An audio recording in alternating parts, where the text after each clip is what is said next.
Yes, Caleb's here. Just in time. What's Morning. up, dude? How are you? Good. How you doing? Pretty good. Awesome. Stoked you're here.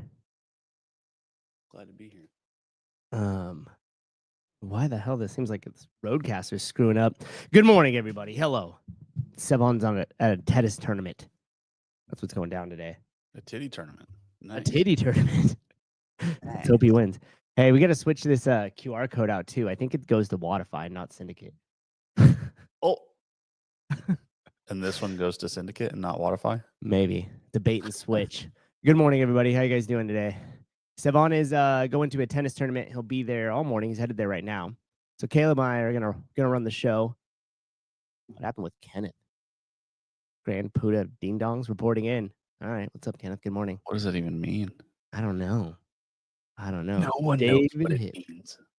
Dude, did you watch Hiller's video with Hippensteel yet? Yeah, I watched it on my way home from work yesterday. And it was so cool. Dude, it's amazing. It's really good. I was so first off, I had no idea that he was doing that. And so all of a sudden when I saw the video pop up, I was like, holy shit. Yeah. That's where he is. Yeah. Well, and he posted that picture. He posted a picture on his story of rings hanging over the stairs. Yeah. And I was like, first I was like, oh, now that I think about it, I thought it was at his house. And I was like, well, that's retarded. Like, that is not safe whatsoever. And now, obviously, I should have known that it wasn't his house because he lives in a log cabin, and those are all like drywalled walls. It's funny when you get like the random Easter egg that he drops that like nobody knows, but then once you watch the video, it's super obvious. Yeah, and you're like, all right, you're like, holy fuck. CK Kevin, never mind. It's Sousa and Caleb. Knowledge Caleb. Yeah, fuck you. Yeah, they're just giving me shit. Look at David. Good morning, David. How you doing, sir? Doing all right? Gonna be a good show today, isn't it? Cool. Being your best behavior. Guy. Yeah. Mike Sedone, we just got catfished. No, you just never know what's gonna show up. No, morning. you just had expectations. There you go. That you put on yourself, dude. Have Sounds you like you problem? Have you gone through the comments of the Brooke Wells show? No, is it bad? It's crazy. CK Kevin, hi Caleb. Thank you. Hi. That's too late now, you fucking asshole. Dude, it just reminds me. So like when you see it on well, I think they canceled the show Cops after BLM, but like, oh my god, there's so many comments. There's so many comments. It reminds me of somebody who's like drinking and driving, and they get pulled over, and they know they're like, they're pretty hammered. So all of a sudden the cops are like, hey, I smell some alcohol in here. Get out of the car. And the first thing they do is bust out and they start crying. They go, why are you're ruining my life? Why are you ruining my life? Look what you're doing to me. Yeah. Have you seen that arrest tape of Zach Bryan getting arrested? No.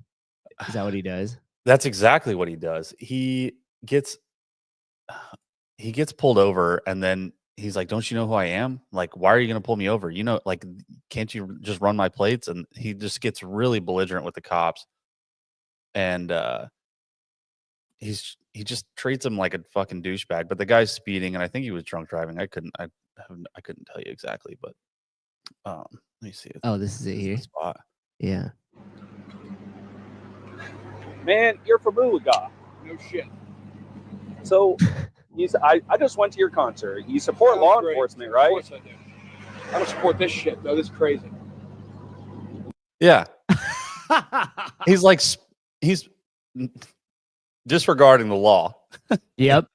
And now he's going to be fucking chippy with the police officer. That's exactly what you're talking about, right? Like that. No, that's 100%, dude. It's like, that you're doing something wrong or did something wrong or took a risk, and then you got called out by it. And then instead of just being like, damn, you got me, it just turns into this blame game. Right. It's yeah. CK, it's you never got it. Their fault. Only when it's convenient for me. Yeah, right. 100%. Like if it slights somebody else, then cool, fine. But as soon as it's as soon as it's being inflicted on me, then that's where we have a problem. Yeah, I shouldn't have to deal with this. This is for other people, not for me. But yeah, these comments were this happens every year. All of this happens every year.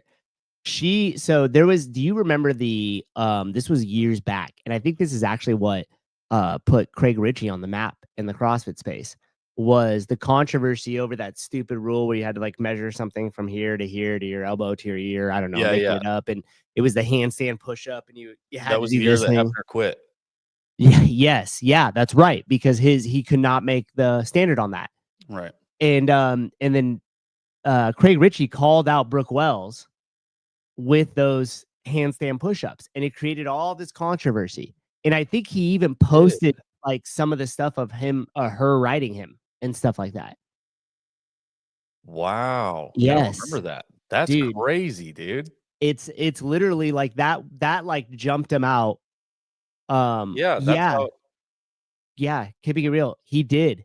It was nuts. Like, You know he what's called it actually on the crazy standard. though is if he used Brooke like 5 years, what was that 6-7 years ago or something like that, Yeah, that's probably about and right. like you're still using Brooke, like she didn't learn her lesson that many years ago. Now she's still it's coming Yes. back around. It's Yes. 2025 and she's still being a fucking shitty mover, and now she's just she's still getting ass pounded for this, dude. Come on. Well, the funny thing is too, is when Craig Ritchie was talking about it, he literally was like, oh, the sorry, I read David Weed's comment, and he's like, not having dark mode is wild. What the fuck, When you pulled it up, I was like, holy shit, this is bright. I know, I do. I like the bright. I don't know what the deal is. Whatever, man. But that was the whole point of the video, is that Craig Ritchie was referencing what's his face? Who we just talked about? Jacob Hepner. Yeah. Yeah. And he was like, this guy couldn't make the standard, so he dropped out of the competition because he wasn't following the rules. And you now didn't follow the rules. I think it was like filmed on like some shitty camera phone from hella far away too. Yeah. I remember the video, and was like, oh yeah. Like, look, you can't even like see what's going on here. And then I think the official statement from CrossFit was that she showed capacity. Dude. And I know that's just been like a consistent argument ever since they said it. Like, oh, they showed capacity. And ever since then, it's just opened up this Pandora's box of people who are like, oh, well, I just have to show that I can like maybe do well enough to. Holy fuck, you're joking. 7 years ago, dude. You nailed it. What is going on, Team Weapon? You nailed it. Oh my God. Controversy. And he actually went through major penalty. Let's see if he'll show the video. Oh yeah, right here. It's most viewed. It's got to be. Oh yeah. There you go. And this is like her responding. Yeah, I was an idiot when I set up my camera. I was doing it with a friend for a video, so I wasn't really worried about it. Oh my God, dude. You can't make this shit up, dude. You cannot make this shit up. I want to see it. What? Let's just play this section. This is like a mostly as it is now, but things happen in the future. Keep CrossFit a fair sport. Oh, did you just hear what he said? Keep CrossFit a fair sport. Yeah. Dog. Holy shit. You are so gay for that.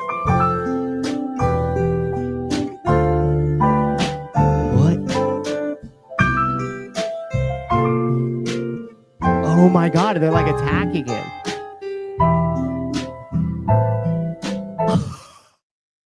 It's the same. What the hell happened to Craig Ritchie, dude?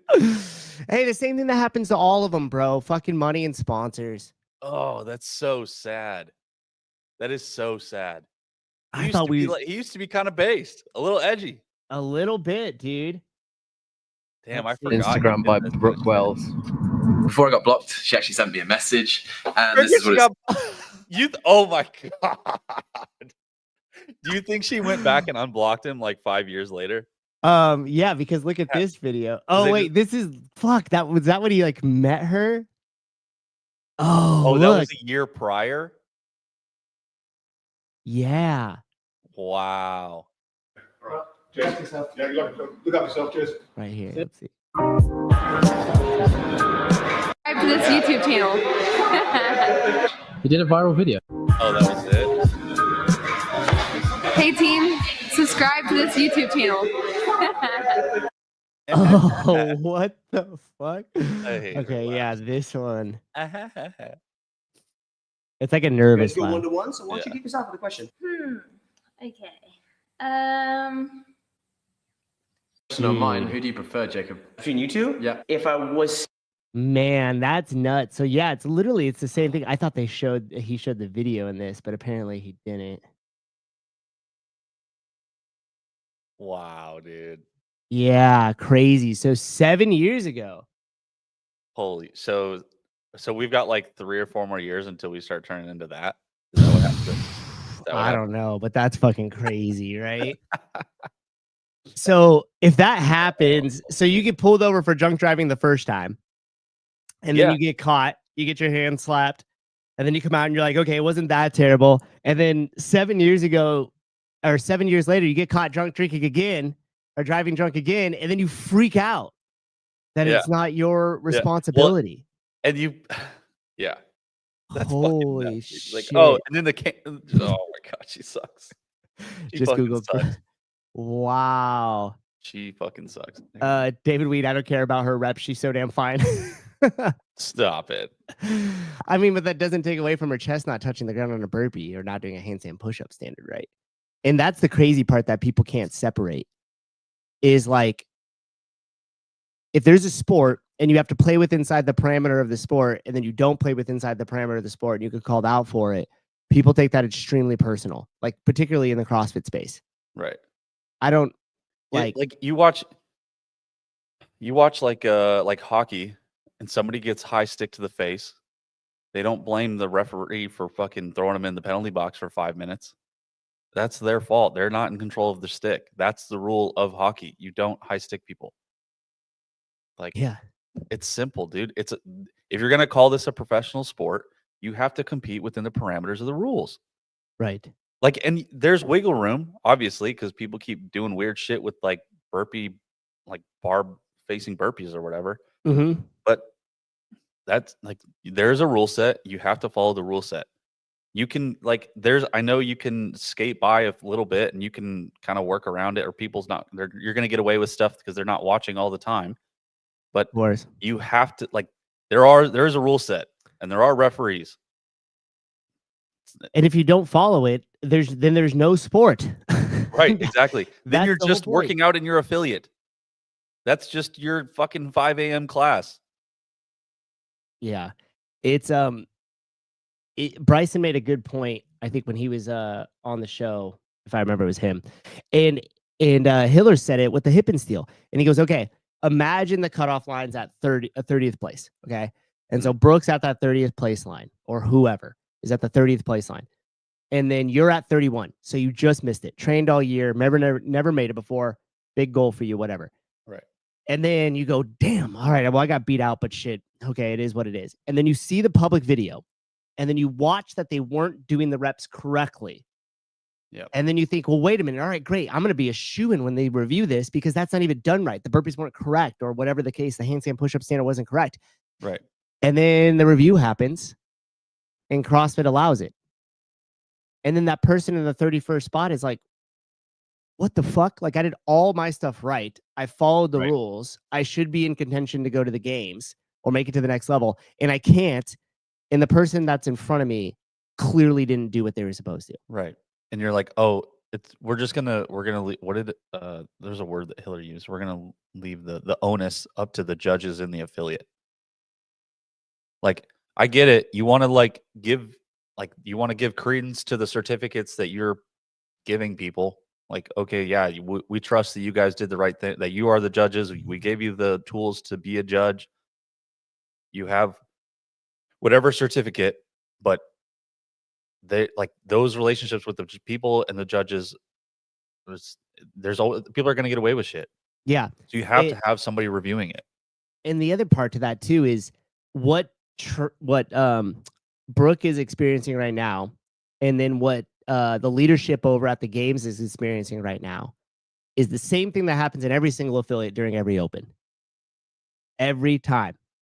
And as an affiliate owner, I could tell you this has happened every time. And here's what I mean. You have a couple people that might go fast at the gym, and some of the other members that are also competitive go, well, I see Caleb. It looks like when it's 25 wall balls, he always does like 23 to just like finish out ahead of everybody. Or he doesn't really touch his chest to the ground to his burpees. Or when he does his handstand push-ups, his hips are up against the wall. And it's all these little things. Like, you're still fit. Like, no one's saying like you're cheating so blatantly that you don't deserve to be there or you're not supposed to. But there's just the little tiny shortcuts that are being taken. And we all have those people in the gym, and then they post up a time that's better than yours. And for that like 10-minute window as you finish the workout, you might be bent out of shape, and then you just kind of go on about your life. Right. But then when the open comes, everybody's all excited because they go, okay, yeah, this is going to be the time. Like, Matt's going to judge Caleb, and then now it'll show, and I'll beat him because I hold myself to these standards, and he doesn't each time. And then something happens, and all of a sudden your judges switches, and it's your wife that's judging you. And then you do all those same shortcuts, and none of those members will say anything to you because they're quote unquote your competitors in this scenario. But all of them are going to come to me, the affiliate owner, and be like, hey, why did you let Caleb's wife judge him in that? Like, you knew this was one of the more serious guys at the gym, and he shortcuts stuff all the time. Right. And you, as an affiliate owner, you're always having to deal with that. Like, okay, so now what do I do? Do I just go over to the other person and say, hey, I'm not going to input your score because you shortcutted some stuff and it was my fault. I shouldn't have had your wife judge you. Or do I just say, well, fuck, is it even worth like rocking the boat that much? This member's been here for a long time and they pay pretty good. Like, what if they leave? Or what if something else happens from this? And every single year you deal with that as an affiliate owner. Yeah. It's like you're trying to find the line constantly. Or we're like Hiller was talking to Dave Hippensteel about how he can't reach overhead, like, so he's the dumbbell or the barbell can't reach like in line with his body or whatever. And like, although he cannot like physically get past that range of motion or whatever, at what point do you start calling those no reps? Like, where's the line there where you actually need to start enforcing that standard, Yeah, and it's that's a very interesting question, because then, and Hiller said that too in the video. He's like, hey, like, how far does this work till? If you're like here and you're like, this is all I got, like, does that mean you're out of contention for the competition because you just can't even get to the standard? Right. And I do know, like, in weightlifting, for snatch and clean and jerk, you can't press out at all. You have to receive the bar locked out. And so a lot of times with people with limitations, they'll walk out and they'll like reach their arm out to show, and they'll like point at the elbow or point at the shoulder to remind the judges of like, hey, this is my full range of motion here. And yeah, that's an interesting question. It's like, okay, that's fair. If that's all you got, that's all you got. If that's locked out for you. But like, at what point, when does that just not even? At what point are you in the adapted vision? Like, I mean, the poor mobility. It means 0 reps, Souza. Yeah, life's not fair. Well, that's the whole thing. It's like, that's why you have to have those clear standards. You laid down in front of the box and then you made it to the other side of the box. Like, that's it. That's it. Pat Lang, I see your point here, Souza, but CrossFit needs to make the tough call here. She's got to get the full punishment. And unfortunately, that is what has to happen. And I like Brooke. I would prefer to see her compete than not compete, if I'm just being perfectly honest. But I also understand that if you're going to hold that standard and it's actually going to matter from this point forward, you unfortunately have to make those type of calls. Like, I think about something at like the highest level, and this reminded me just because I saw High Ground. What's up? What's up, High Ground? And I just got some of those chips the other day, and I've just been sharing them with everybody. And then they came with like honey packets, and I was like, everybody, honey. The honey. Fucking yes. So good. The honey packet's a little hidden gem. It's not talked about much, but then you get it in the box. Yeah. I was like, little surprise. Nice. That was nice. And that the interview that Pedro did with Dylan, Josh's business partner, and how he was like talking about the SEAL community. And he's like, the major thing there is like integrity. Like, if you did X, Y, and you got called out for it and you lie, you're completely fucked. But if you're just like, hey, you're right. Yep, I screwed that up and I'm taking responsibility for it, and whatever happens, happens. I get it. Right. That's the only way to survive or actually get some sort of, okay, well, hey, let's look further into this and maybe we're not going to give as harsh of a punishment. But as soon as you're like, just completely deny it, or you don't think that it applies to you, you completely ruin that integrity within the whole entire community as well. It's not just the one individual, because then now we say, okay, well, this is what we tolerate. So this is now our standard as a collective. And sure, maybe you could, sideline or skeet some stuff and maybe get away with it. But when it's this blatant, obvious, and on top of that, there's a ton of attention to it, like, this is going to be trouble. They got to make the right call, because this could be an integrity problem for the whole entire games in total. Yeah. I think that's something that, I mean, we've talked about it before, but that CrossFit is missing right now is just allowing people to uphold a standard. You know, like allowing there to be, I don't know, like a Dave or whatever, to be like, no, I'm not fucking around with this. Like, this is the rule that we put in place. This is how we interpreted it. And that's the standard we're going to uphold. Like, when I watched that week in review that he did, like earlier this week or whatever, where he was saying, it was too complex to watch the team's videos. Mm-hmm. I was kind of tripping about that, because it's an online competition and it's qualifying people for the games. So it's incredibly important. And you're just say, oh, the onus is on the judges at the affiliates, and we're just going to let them do it. We're not even going to look at them. Fuck it. So I just find that incredibly insane that because this happens every fucking year. People submit videos. And it's an invite to cheat. It's an invite to cheat 100%. If they know they're not going to do it. Yeah, dude, that guy. Think of how many people could do what that one guy did, where they just put their video on repeat. Like, that guy's going to get away with it because he just submitted a video that he chopped up 100 times to get 100 rounds of whatever workout it was, and then that's going to be the score that he posted, and he's going to get away with that shit.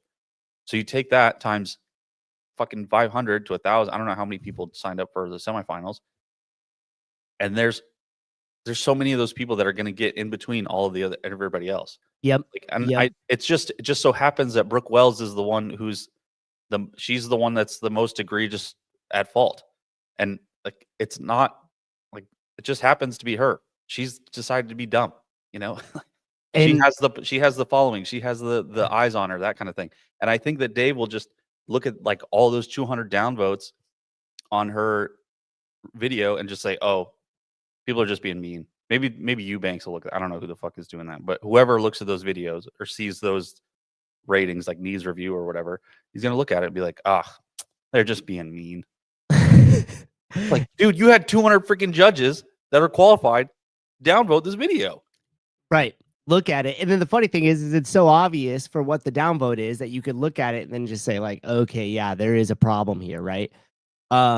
Mike, the reason why I was referencing the SEALs there, my brain's at like 50%. I traveled out to Nashville Thursday, gave a talk at the affiliate gathering and proven, and flew back in the same day. Also, hold on. So I'm like at like 50%. What the fuck does this guy know anything about being in the SEALs? Are you a SEAL? You probably don't know fuck all about it, okay? I don't want to hear a fucking word from anybody about any sort of career field in the military if you are not part of that career field. Okay? I'm not going to go fucking telling everybody else that they suck at their job. And I don't even do that job. Okay? Shut up, Mike. I don't want to fucking hear it. Dumb. Yeah, Mike. And the reason why I used something like the SEALs is because there's other professions and there's other jobs where you don't get to bend reality for your feelings. No way, dude. You don't get to bend reality, right? Oh, okay, cool. Very cool. I deployed with fucking PJs, dude. I fucking know everything about being a PJ, dog. They're so cool, dude. They're like so bad as fuck, but sometimes they're kind of pussies, you know? So, like, fuck off. Wow, dude. See, even Josh is in on this shit, dude. Holy shit, he deployed with the SEALs, dog. Holy shit, dude. Fuck you, dude. Shut up. On God. Jesus Christ, kill. Yeah, dude. I don't give a fuck. I support a bunch of shit too, dog. That's cool. I'm not gonna comment on whether or not they're freaking pussies. They do their job. I do my job. Have you ever heard Shane Gillis's joke about the Navy SEALs? That- You know what, dude? that Navy joke is SEALs are kind of amazing. pussies, dog. Saying. They got to come in the night, dude. And they got night vision. All They come in sneaking and around just freaking sneaking around and shit. The Taliban comes in the daytime with rocks with and sandals. Yeah, that joke was amazing.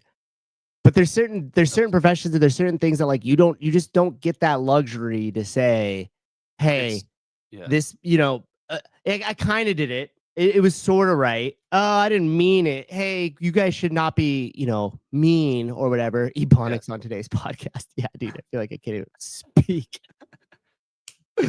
No, you're right. It's yes or no, and that not only is that like it's prevalent in like life-threatening jobs, but it is the best marker for like the best companies or the best anything like there is a yes or no for everything. And if you're just gonna kind of like be wishy-washy about it or whatever like that's how people can sniff that shit out, and they know like, oh well, like if you go to a restaurant and it's like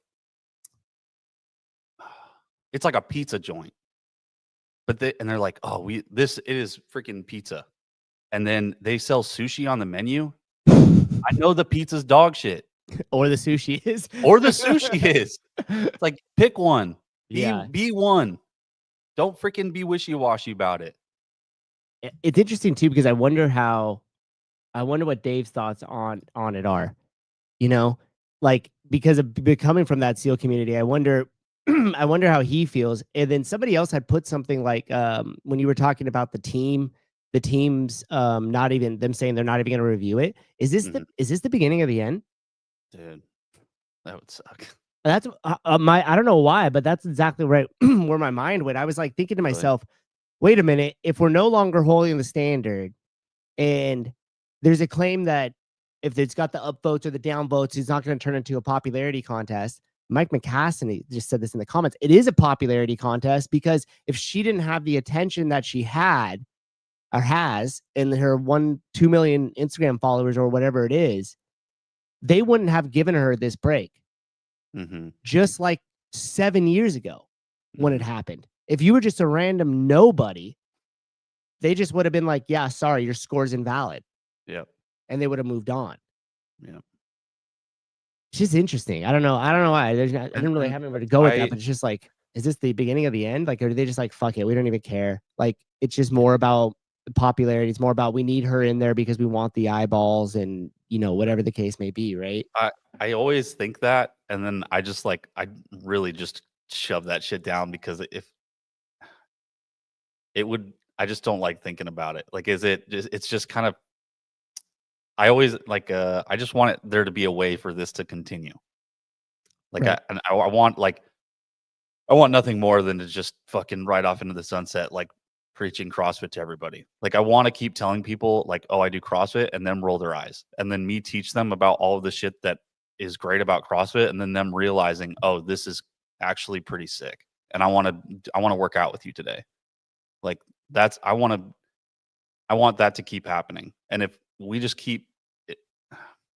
if we don't uphold the standard and we start being fucking gay about shit, like I don't know, it just kind of feel like it goes away. Yeah, I mean that's the way that I feel. There's no integrity in the sport. There's no point to compete in the sport. If you know it's rigged and you don't have a chance, then people don't participate. Seb on point. Are you willing to no rep somebody even if it ends up ruining their life?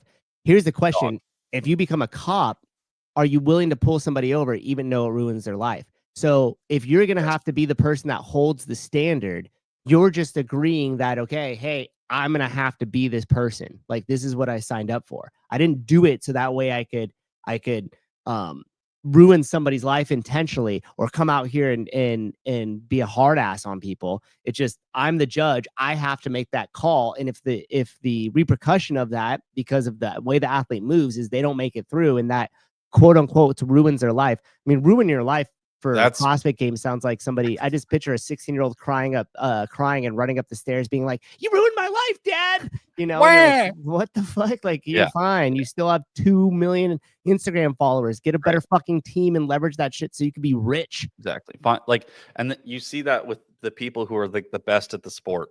Like Colton missed out on the games. What was it? A couple years ago, last year, whatever. Yep. And he found like he leveraged that. He freaking shoved that shit down deep, and now he uses it to just wreck shop.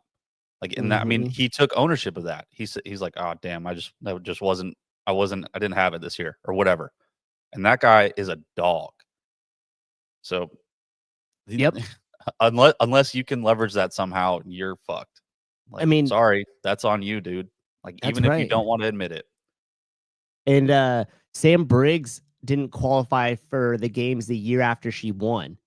And I think it was like the handstand walk or something, like put her super far back. Like I couldn't like remember exactly, but she didn't qualify. And I remembered watching that, and she was just kind of like, it is what it is. Like, this is the nature of our sport. My handstand walks weren't as where they were relevant to the field. And it put me as a far enough back toward I just didn't make it. I just didn't make the cut this year. I didn't have it. Right. And she went back, of course, and just got, super fit and came back and crushed. But yeah, exactly. Brooke could make 100K a month easy off OnlyFans.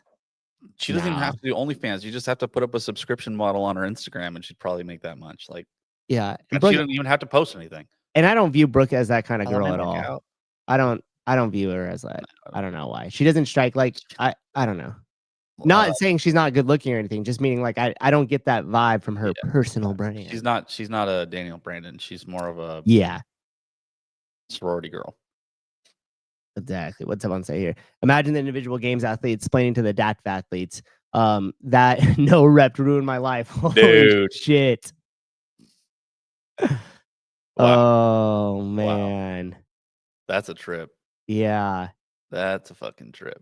Yeah. Oh yeah, this is true. Froning and Frazier didn't win because of rope climbs and nailing them. Yeah. See? 100%. Sorry, dude. You decided to play the game.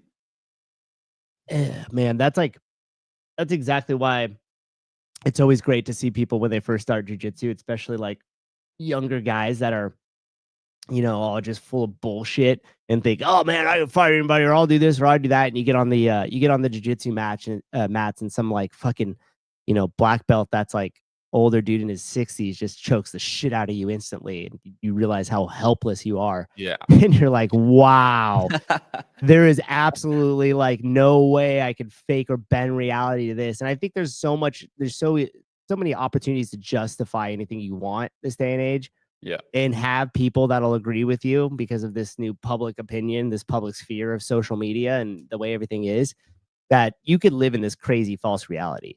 I mean, fuck, look at Gavin Newsom out here. Dude's crazy. Have you ever seen there are these people on like Twitch or TikTok or whatever, and they will like go around and like, it's just like this fucking meek little child looking dude, and he'll just like be an asshole to somebody. And then like the dude will be like, all right, let's fucking square up, dog. And then as soon as that happens, like his bodyguard comes in, is like, to try to like diffuse the situation.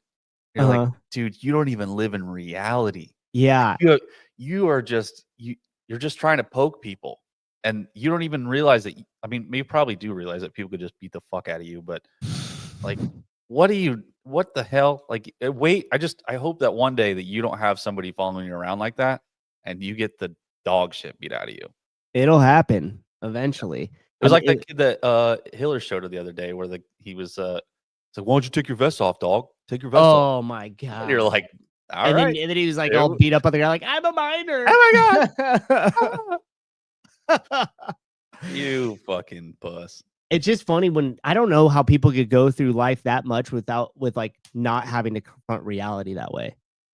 I mean, maybe just different age or something, because like people are like really soft or whatever, and maybe I was kind of the last of the people that went through that era, where like if you start talking a bunch of shit, like chances of you getting smacked in the mouth or beat up or called out to have to like fight for it were really high. Like when I went to middle school or high school and stuff like that, like there was a repercussion. I'll never forget my buddy Zach started talking crap to these group of new like Mexican kids that had just started, and it was in PE. I'll never forget it. It's back behind the gymnasium, and he's like, I'm gonna go over there. And so he started talking shit to him and doing accents or whatever it was. And one of the dudes was just like, boom. I mean, he had been in the country like a month. You know what I mean? And just bam. And I'll never forget. He like Zach took a step back, and all of us, like everybody got confronted reality. He unfortunately had to take the punch for it, but the rest of us were like, whoa. Like 6th grade, 7th grade, his eyes swolled up immediately. He just goes down and starts crying, and everybody's like, holy shit. And I don't know. It feels like that doesn't happen as much these days. No, I don't. Kids are like, I'm gonna bully you on the internet. I'm gonna go to Reddit. Yeah. I'm gonna go to Reddit and type about it. That's right. I hate you. Sometimes you need some of that shit a little bit. Not like I condone bullying and violence, but no, but you need to encounter some difficulty that you can't overcome. Yeah, and be confronted with the reality of it. Dude, this Hippensteel's living room was nuts, dude. That's like peak OG CrossFit. Like I feel like I was doing that when I first started CrossFit. You just have like your living room just has like your foam rollers and like, all your shit. Just random shit like that I wanted. I was like, oh, I'm gonna do some hip mobility today. I got some bands over there, and you just silly. Just fucking silly. The massage table. I was like, what the fuck? Yeah, what are you doing in there? You milking yourself?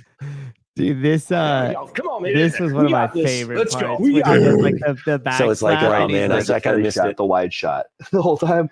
Yeah. Here we go. Here we go. There we go. Come on, man. We got this. Dude. Let's go. We got this. Come on. Come on, baby. Keep tight. My man, get up, Dave. Get up, Dave. Yeah. Oh, 315, 69 years old. Right on. That was good. Good. Okay, good, man. Good. Crazy. Because that was quick. Like that was like. By the way, that's a small sneak peek into the coaching of Hiller. Yeah. That was so fucking cool. I love when he first started explaining the trap slap. Yeah. I was like, no way. No fucking ways.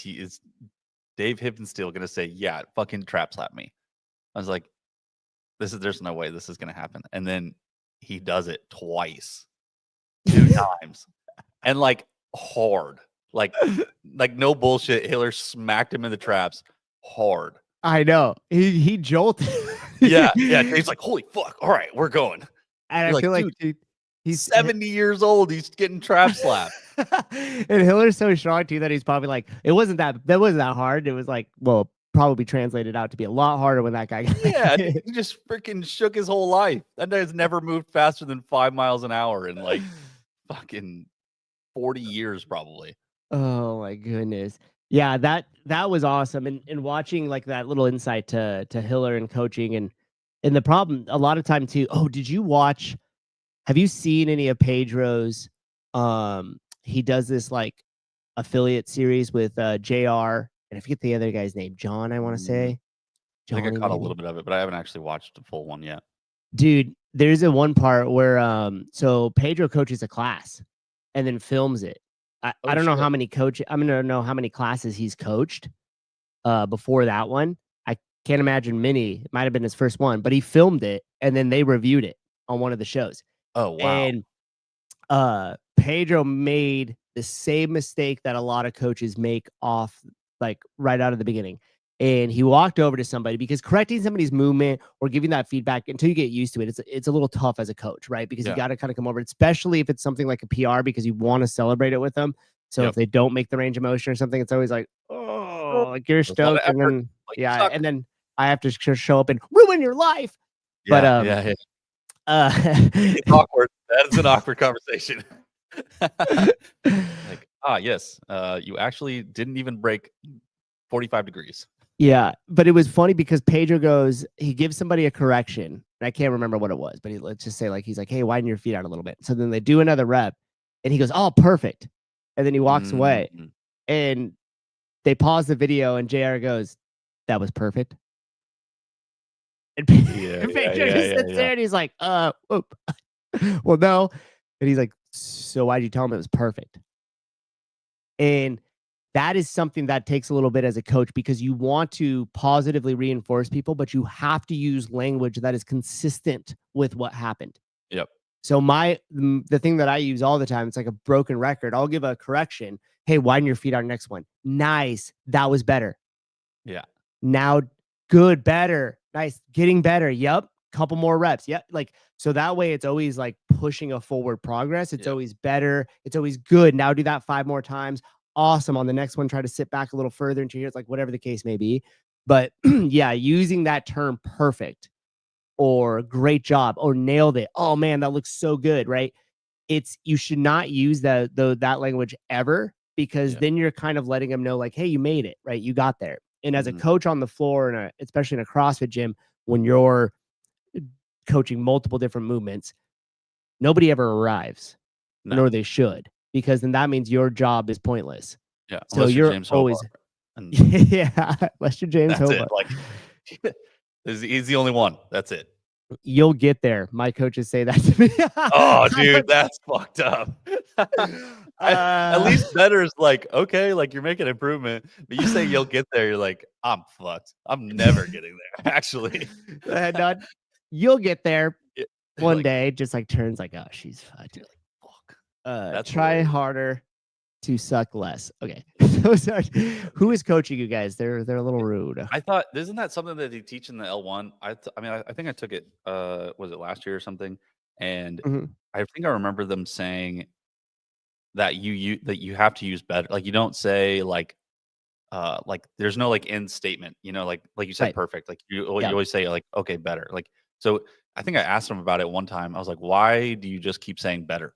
Like every time I did something, it was just a better.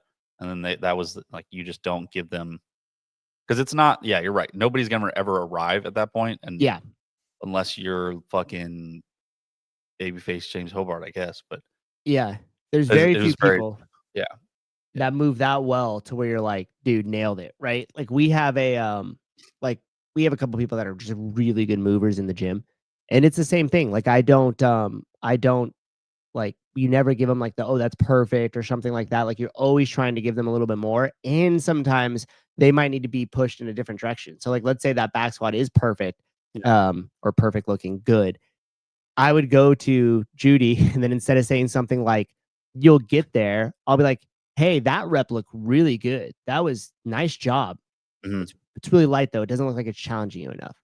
Let's go ahead and right. So you're always going somewhere. You're always trying to push them to the next thing. Right. I require negative reinforcement.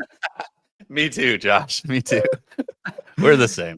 It's, what's funny is some of the ways that like when I speak to, well, especially myself in my head, but like when I speak to like the Hayward Fire Department or some of these guys, especially if I'm a little bit closer with them, like it's freeing to use the language where you could just be like, dude, what the like, are you gonna sit here and just act like a little bitch and let the barbell pump you like that? Or are you gonna fucking get there and let's go, dude? Get underneath that bar. Like, come on, like you can start doing shit like that.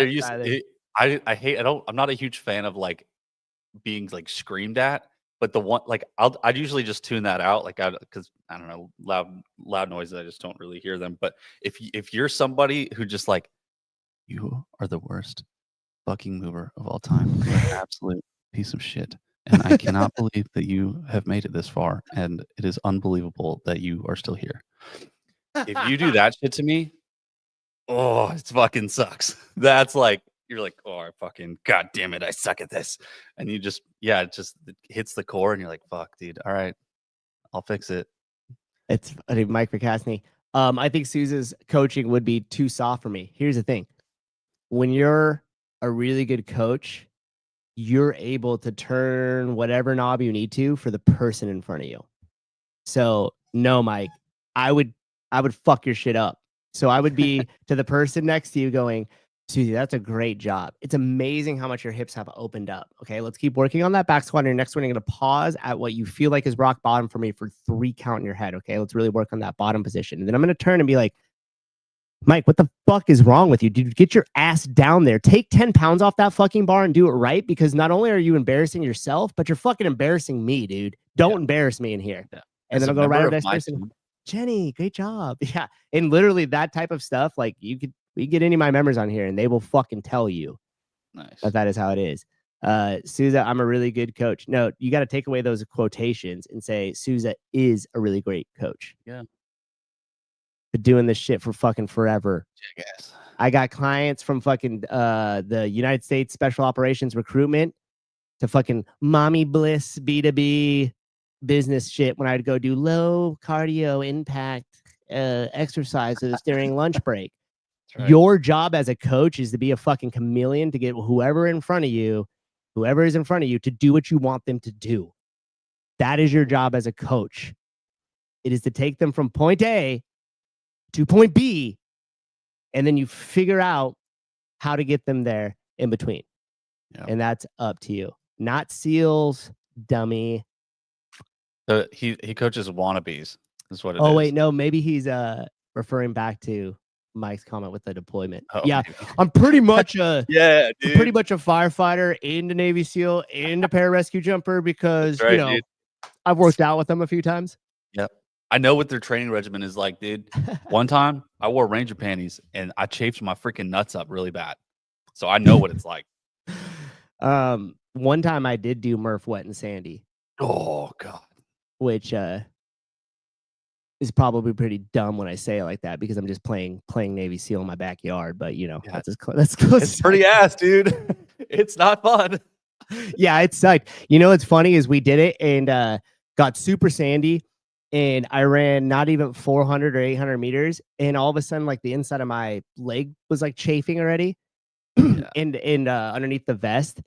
And I don't know why. Don't ask me. This tells you how fucking soft I am when it comes in like any sort of like military type training. I didn't even like consider chafing. Really? Yeah. Like beforehand, you were like, oh. I don't know. I just didn't really think about it that much. And then, of course, as soon as it was like that, I was like, oh, yeah, the sand is sticking to me and stuff. It's just sandpaper. Yeah. It's like crazy. Souza, if you didn't live in Kami, California, I'd come coach for you. Yeah, I don't blame you, dude. Oh, I thought he said come coach you. I was like, whoa. Come coach me too. Chill, homie. Come coach me too. I would guess most gyms have security cams. I assume Hiller is watching. Like he's just got a fucking bat cave of CCTV footage from every affiliate across the world. He's just like ass. Calling all of them out. It's hilarious. That would be great. What is he, Yash? Yash. Oh, nice profile pic there. You. Yeah, it looks handsome. Susan's doing little sibling, older sibling with them. Yeah, of course, man. You got to be able to adapt to the people that are in front of you. Like, otherwise, you're never going to get them to what they do. I remember I went, and it was with the Alameda County Sheriff's Office, and I had over there discussion with them about doing something similar that I'm doing with the Hayward Fire Department. And they're like, oh, yeah, you're from CrossFit. We've had one of those guys a couple years back. And I was like, oh, what'd you guys do? And they're like, I don't know. He showed up, and the first thing he was like, all right, burpee test. We're doing 100 burpees for time. Oh, Jesus. And I was like, but like, what else happened before the first workout? And he was like, no, like that was it. Like he wanted to like be like hard ass and like break us off and show us like how this is gonna go. And I was just like, oh shit. So you didn't even like sell it to the audience that's in front of you and make them feel like, oh yeah, this is like I get this, right? Yeah. That one of the guys that I work with, he doesn't do CrossFit. Usually just does like gymnastics stuff. The other day he came up to me and he like shows me his phone, and he had typed into ChatGPT like, hey, write me a CrossFit workout, write me a CrossFit program for like the next 30 days or something like that. And that's almost exactly what it was saying. It was like, oh, here's a 5x5 back squat at 80%. And then you're going to do a Metcon that's 21, 18, 15, 12, 9, whatever the fuck, all the way down to 3 of 3 movements, like sandbag cleans and push-ups or handstand push-ups and some other shit. And then it was like, oh, and then you're gonna there's a finisher of a 1 mile ruck with 50 pounds or something like that. and he shows me, he's like, "Hey, is this like a good starting point for CrossFit?" I don't program very often, but I know for sure that is not it. Like, Yeah. like that you're gonna break yourself off the first day, and you're gonna be like, I don't want to do this. I'm not doing Yeah. it. You can be like, this is really hard. This is Yeah. really hard. Right. Oh my gosh. It's always funny when someone agrees with somebody else in the comments and I scroll up to be like, what did they say? And then I'm like, yeah, I'm not going to bring that up and say that. The other thing too is you could go way too far, and I see this unfortunately happen way too much in gyms. And you'll have a newer coach or something like that, and we'll watch somebody. You watch like a set of a couple reps of somebody's wall balls, and I'm like, okay, cool. Let's pick out David Hippensteel's over there. So what was going on? They're like, he didn't get low enough. Like, okay, great, okay, awesome. Good start. What's our cue? What are you gonna tell them to help with that? And be like, get lower. Like, okay, well, maybe that'll work. Why do they need to get lower? Well, so the rep would count. And I'm just like, but we're not in a competition right now. This is just Monday working out at the gym. Right. Like, yeah, but that's a no rep because they didn't go as low. They didn't go below parallel. I'm like, right. Okay, but right now, are you a judge or are you a coach? Yeah. So don't tell me they didn't get low enough and it's a no rep. I'm like, okay, great, but like fix it. Right. And then it's like, oh, okay, yeah. Let's watch them do it again. And then you're like, all right, so you weren't even watching for mechanical dysfunction. You were simply watching, did the hip crease go below the knee? Right. And so that is another thing that it could go too far the opposite way too. Like when coach is like, oh yeah, I come around and I start taking reps away, or I'll tell people to do it again, or I'll sit there and I'll watch, or I'll count or something. And I'm like, you're not a coach then. You're Right. just somebody who's trying to go around and judge. It's like, it's one thing if you're doing it and then improving their position. So then that goes back to, hey, we're watching David Hippensteel's wall balls. What went on? He didn't get low enough. Okay, good. What needs to happen? He needs to get lower. Yep.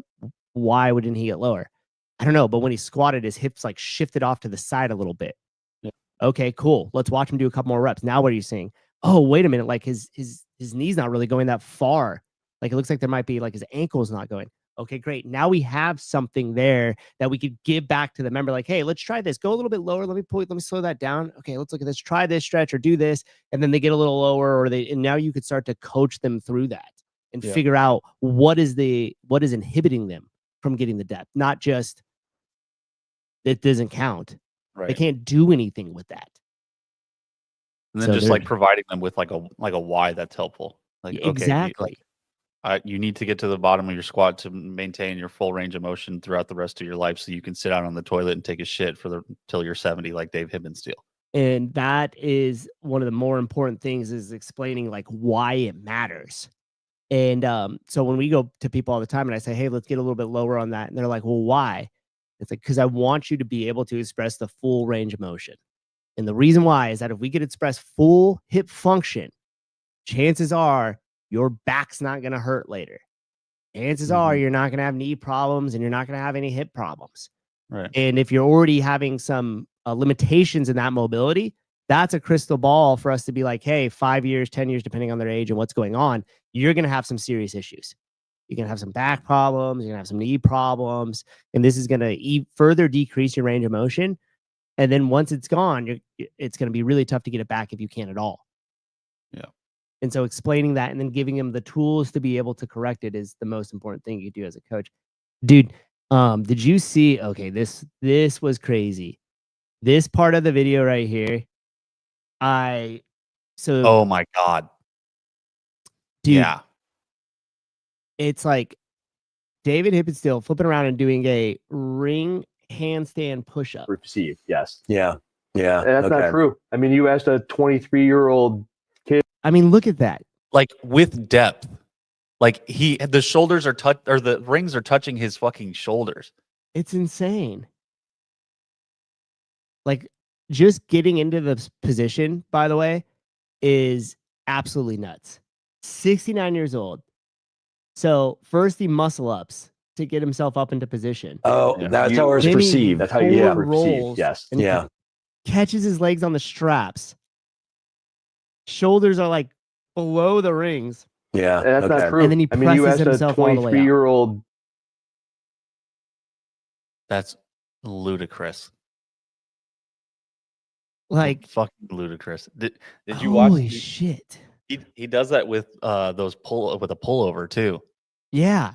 He just bar muscle ups onto the bar and then just starts throwing himself around.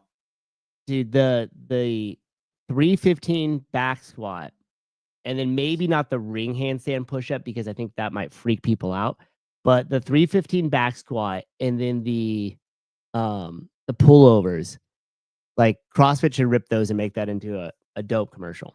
Hell yeah, dude. Because go ahead. Show me anybody past the age of 40 that can do that. Just, I mean, like, you could, I would even go down to 35. Dude, Like, I can't do it. Fucking, no way, dude. I'm I not can't do flipping the upside down ring on thing. rings. I can barely get above the rings. I've done it when the rings were really low, and then I laid 2 like gymnastics mats underneath me so I could roll out of it and fall. Imagine muscling up to the top of that and rolling into that. Like flipping forward and then just trusting that your legs are going to hook around the straps at the top. No way, dude. Do not trust myself. Yeah, Jason Bourne, the rings in the stairway was crazy. It really was. Suicide. That's fucking no thank you. It's nuts. Judy Reed, I get dizzy doing wall walks. Yeah. Interesting. Really? I wonder where you're looking when that happens. I wonder if that's fixable. Yeah, maybe she has something in her ears or some shit that's going on. An inner ear thing. Yeah, vestibular problem. Oh, man. But yeah, these I don't know. I think Seven will want to do something on this later, but I won't take the thunder now. But 328 comments. Whoa. And I don't know if you're gonna find a bad one in here. Least expected collab of all time, I will say. Insane, dude.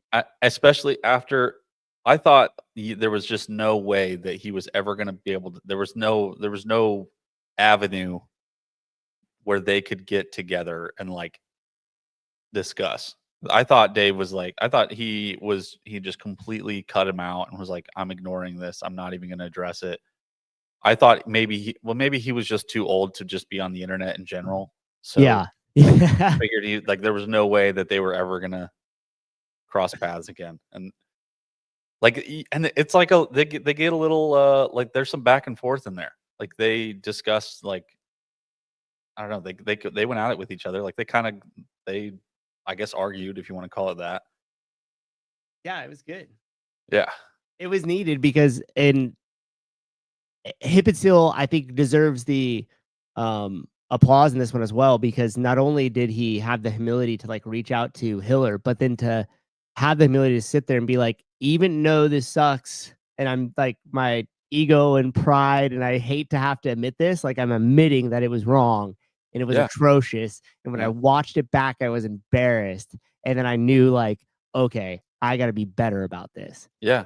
And like, then that's amazing. Yeah. He went through like the whole cycle where he was like, why do I hate this emotion? I don't like it because of, I didn't think I was going to get this much attention. And now I feel like I'm being attacked. And then I think he said something about he was listening to Elon Musk on a podcast, or maybe it was in his book or something, where he's like, what do I do with this uncomfortable feeling? You're like, well, I'm going to face it head on.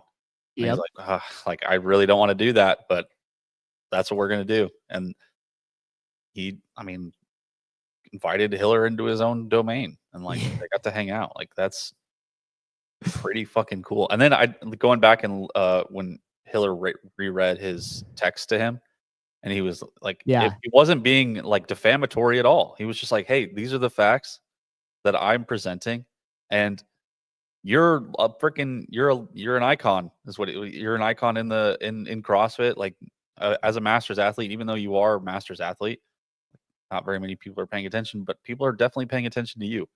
You know, like you can't say that anybody that age is drawing that much attention for just the feats of athleticism that he's presented over the 7 or 8 years that he's been doing CrossFit. It's so cool. Yep. And yeah, good point, Miller. I almost forgot about that. Hippensteel would not comment on the non-burpees. Oh wow. Oh At the yeah. Well, very yeah. He end of said that he's like, video. I don't know anything about it. Like he said he wouldn't watch. He didn't watch it, or he wasn't on. He Or didn't want to give an opinion on it, essentially. okay. And here's the thing: he gave an opinion on it because he didn't give an opinion on it in the context of why Hiller was there. You know what I mean? Like he has an opinion because he had an opinion about himself to watch it back to be like, fuck, that was not good. And then, you know, had that video made with Hiller. So if he watches those, I think it's going to be pretty obvious as to how he feels about it. And I just don't think he wants to meddle in the space at all. Like somebody said he didn't even know what crumble cookie was. Yeah, it sounds like he just stays in his lane. Yeah. But He's this dude. That's crazy. This is the amazing comment here from T-Bird, because this is the type of stuff where like I really want to understand the line of thinking that it would take to write a comment like this. So, and it's not a negative comment or anything, but it said, I love these videos. Okay, that checks out. I love these videos too. Okay, cool, nice. Hiller, we love these videos. I know it costs you a ton of money to fly yourself out there. You have to do all this yourself. You get home, you work so hard that sometimes you pee inside of a bottle instead of getting out of your chair to use the bathroom. Weird. And you foot the bill all on your own with zero expectation except for putting out something that is really awesome and you're proud of. So that's what she meant to say. So I love these videos, but oh, here it comes. Nice, here it comes. I don't always like your approach. Okay. And so we still don't know much what she means by that. And then she's going to clarify here. Imagine if this conversation was had in the first place before the other videos.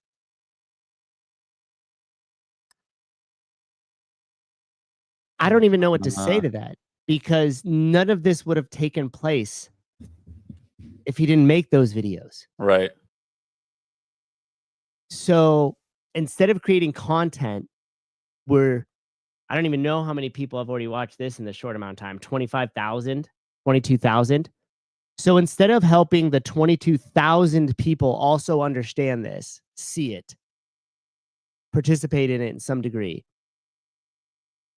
you would just prefer that a conversation was had that then nobody else benefited from. Yeah. But I get it. It's not your style. I don't think you do get it. What? I don't get it. And then put great video though.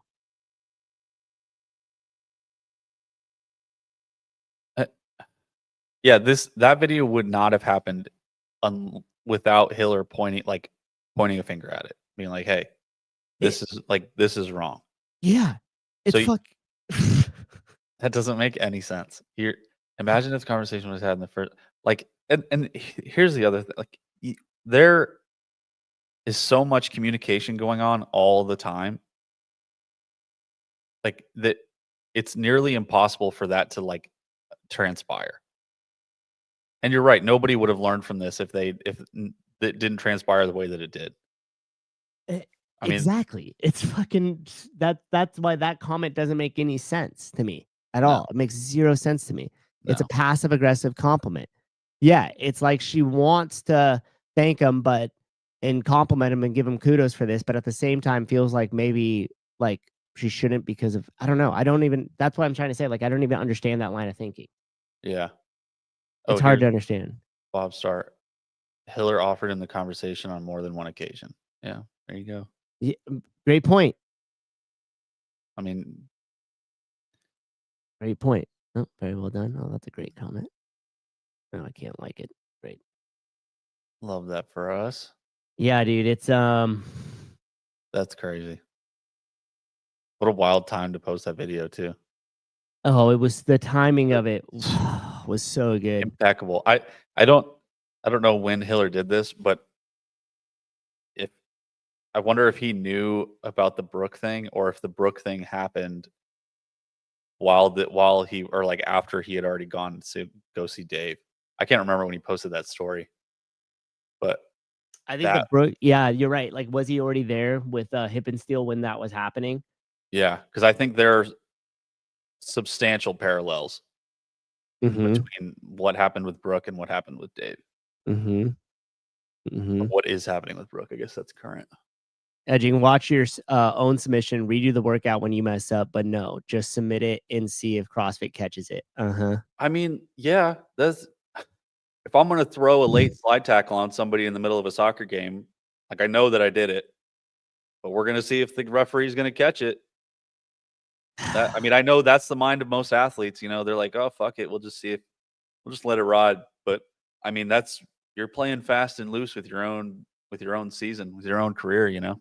Yeah, and I think too, like that's fine in an in-person competition because you have your competitors around you, and now you have the judge that is there, and like your job is just to focus on that workout. You don't have to review any video submission. You don't have to do any of that. And the calls that are made on the floor are the calls that are made on the floor. So yeah, there's a time and place for that. Like if you're doing your thrusters and you're racing, you might, you know, push the line a little bit there just to race because you have somebody in person in front of you. But when you know that this is going to be video submitted and your result from your workout is going to come way after you have done the workout, like you have to take it a different approach.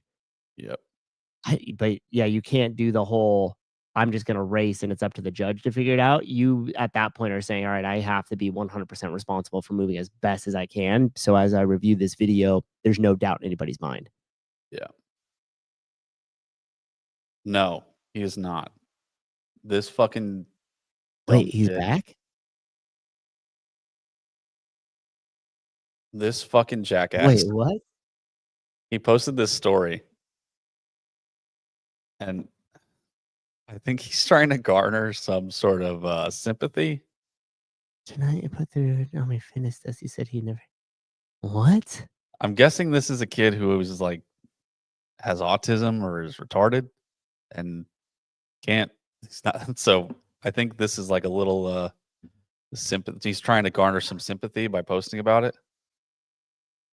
And, oh man, that's not. But good. so he's alive. He's out there. He's doing something. But wait, his gym's named Valor Fit. I don't think that's the gym. Yeah, it is. But that's that's like that veteran organization that. Oh, okay, so it's not the gym he belongs to. I don't think so. Stolen Valor Fit. Yeah, because the guy that I think he sponsors Colton too, or like they do some shit with Colton. But they're like a veteran organization where I don't know what they do, but wow. Yeah, so he's alive. He's out there. So that's the that's the valorless. Yeah, this is the update on Cale Lehman. Jackass. Wow. There you go. No way he shows up at Syndicate, right? Dude, if he does, no way. I want to shake his hand and say thank you for your service.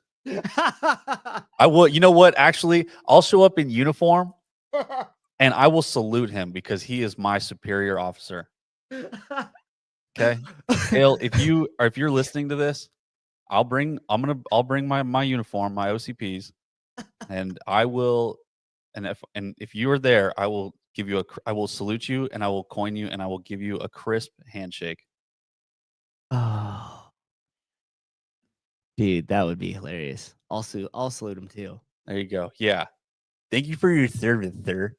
Thank you for your service. You know what's funny is I've never said thank you for your service because I thought it was super lame. But But I have said I appreciate what you do. There, thank you. That's good. Is that better? That's okay. way better. I was hoping you were gonna fuck. I thought you might fuck me up right there. I was like, oh, I hope he doesn't do this. That's a running joke for like most of the branches or most of the military. I think is if somebody says thank you for your service because you're just like it's uncomfortable. It is very uncomfortable. I did not enjoy that. So I learned that if somebody says that, I just respond like thank you for your support kind of thing. Yeah.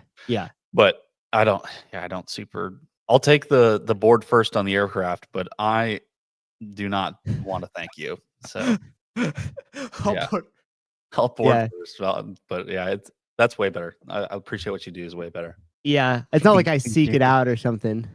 Yeah, but, no. Like if there's two guys that are like in uniform or military, they're walking by, I'll just give it like hey, I appreciate you guys, or like appreciate what you guys do, or like something like that. No, that's good. Yeah, but yeah, there's never like a it is lame. Is your clock at 7 a.m. on purpose? I noticed that when he first came around, and I was like, I think that's on purpose. Yeah, you pointed it out to me. I never noticed it, and then when you had said it, I was like, "Oh shit, is that the clock at 7 a.m.?" Probably. I don't I'm know. probably giving you too much credit, clock. Yeah. Caleb, can you take him fishing afterwards? Yeah, dude. I'll use him as bait, dog. I'll just throw him on my line. Fish for sharks or something. I just don't. Oh man, he's still like officially in syndicate. Is he really? Yeah, as far as I know. Wow. Like his name was all on the stuff that we have. Like as far as like lane assignment, not lane assignment because those haven't been done yet. But like That's interesting. it was still on the like release and all of that. That would be so cool. So cool. Oh shit! What is this? Oh, I was looking. I went to Hiller's Instagram to see. Oh damn! Did you see that? This is What? crazy. Look at this. No, Mike, I can't show you how to do that. It's illegal.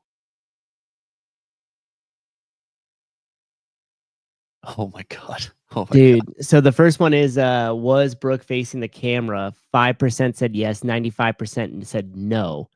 Look at how And many votes there are. yeah, I know. That's the crazy part. So 13,340 plus 676 equals so 14,000. just over 14,000 people voted on that. Oh, And but then look under- at the next one. And then underneath it said, "Did Brooke touch her chest to the ground?" 6% said yes. I voted yes. I was wondering when he was like looking at the show when he's like, "Oh, someone voted yes," and like talked about it. I was like, I wonder if he saw mine on there, if it was somebody else. 6% said yes, 94% said no. And there was more votes on that one than there was the camera. There was 14,351 for no and 864 for yes, which equaled to 15,215 votes. That's ridiculous. Whoa. I want to know how many of those yeses are just troll votes, because I mean obviously you did, but it's so many. How many people did it because they hate Brooke and they want to be mean to her, you know? Yeah, probably none. You know what I Oh, mean? yeah, you know what? You're probably right. That's their reality, and they're just gonna live in that. Yeah. And what is this? FTX CrossFit. What the fuck is going on here? Looks like he's just at a gym. Santa Claus. It Yeah. almost looked like the gym that picture Kale posted was it. It's that, but I don't think it is. Valor Fit. Dude, and then next thing you know, Hiller releases a video with Kale Lehman. Could you imagine, dude? But he probably should have had that conversation with him before he posted the video, you know? Have that conversation with him. Have the first. conversation. Have the, you know. Have the tough conversation first, you know? Great video though, but you know, But, it should have been better if none of us knew any of this and you just had the conversation. Yep, that's right. Oh yeah, did you guys already talk about this? I saw this in one of the update shows that we were doing. Like, what was the Jeff Adler flipping the camera off about? Oh, I don't know. I saw that too, and I was like, who is that to? John Young, probably. I don't know. That was weird. That was super weird. That's the most emotion I think I've seen out of Jeff Adler.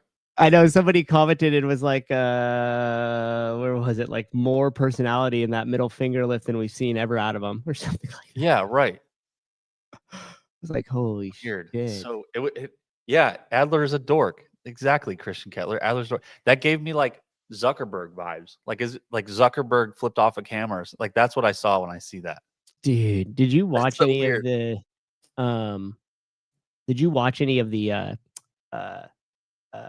Mark Zuckerberg and Theo Vaughn? Yeah, I saw like some clip where Theo asked him if he drinks caffeine, and he's like, only if I'm like on vacation or something. I was like, what the fuck kind of weird shit is that? Yeah. Yeah, I didn't. How was it? What was the rest of it? I don't know. Weird, awkward. Yeah. I just imagine like Theo Vaughn could talk to a fucking barn door and just maintain conversation for hours. So I imagine that's what it was. That was what it was like. I couldn't get past like the first. I was like, oh, this will be interesting. I'm gonna watch this because they're both just kind of awkward. Yeah. And so I clicked it, and he's like, "Oh, do you drink coffee?" And then Zuckerman was just like, "No." Cool. And I was like, "This is fucking. I don't even want to watch this." Good talk, dude.